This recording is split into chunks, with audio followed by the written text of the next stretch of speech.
Hello everyone.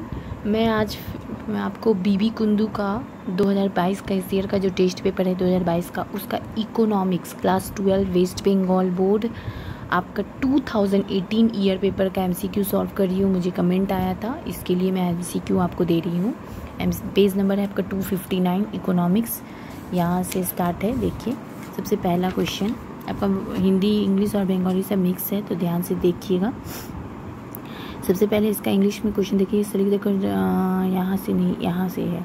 The first order और necessary condition for profit maximisation of any firm का जो profit जितना से जितना बढ़ता है उसका फर्स्ट ऑर्डर क्या होता है? MR equals to MSC। ठीक है, marginal range by marginal cost, ये हो गया। ठीक है आंसर। नेक्स्ट हो गया आपका at the equilibrium point of a monopolistic absolute value of price elasticity of demand will be. कितना हो जाएगा इलास्टिसिटी डिमांड अगर मोनोपोलिस्टिक एब्सोल्यूट रहेगा तो लेस देन 1, 1 रुपया से कम। ओके, जो चीज़ आपको समझ में नहीं आएगा कमेंट में पूछिएगा, मैं और अच्छे से समझा दूंगी कमेंट में ही। ठीक है, यहाँ मैं बहुत फास्ट में कर रही हूँ। Government expenditure remaining unchange if tax is reduce, अगर आपका अनचेंज हुआ और टैक्स रिड्यूस हो गया 1000 से एंड मार्जिनल प्रॉपर्टी आपके 3/4 हो जाएगा, तो देन नेशनल इनकम कितना हो जाएगा? देखिए 3000 बाई 4000 मतलब कितना हो जाएगा? 4000 एंड ऑफ द, मतलब नीचे का डिनोमिनेटर। ओके, इंक्रीज हो जाएगा 4000 से। ठीक है, अब आपका आ गया यहाँ पे, तो क्वेश्चन नहीं है। नेक्स्ट आइए। In case of disguised unemployment marginal productivity of labour is equal to 0, only 0 होता है। ओके, उसके बाद economic reform programme was adopted in India in the year 1991 में हुआ था। Okay, next what is the major by the head count ratio? Poverty होगा answer इसका, बहुत इंपॉर्टेंट है। Marginal cost curve initially slope down and their slopes up. ठीक है, down and up होता रहता है।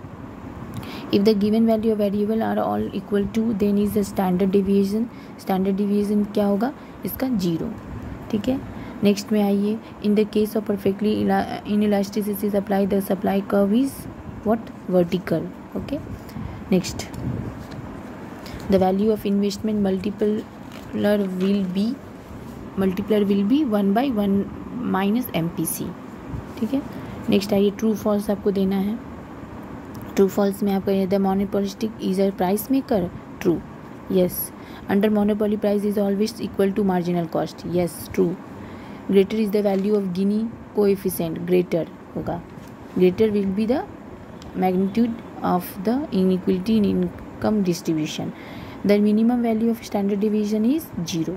स्टैंडर्ड डिवीजन इज 0 होता है। Monopoly inquiry commission was set up in the 1964। On 1963 Malhotra committee was setup the reform in the insurance sector होगा। ठीक है, ट्रू फॉल्स में आइए। If there are losses of crops due to drought the supply curve of agriculture product will be downward sloping. अगर downward sloping होता है, नहीं, wrong, false. Mahalanobis committee was appointed for reform in India financial sector. False. New India insurance company limited क्या है? False.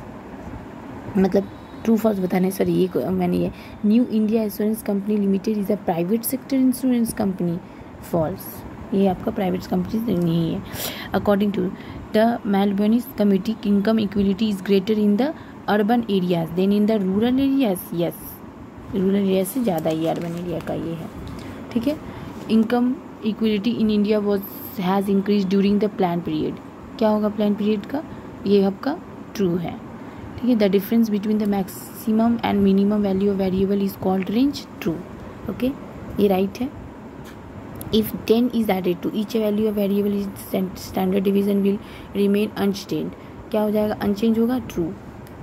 Horizontal in the markup system is assume that long run the industry supply curve will be horizontal होगा answer.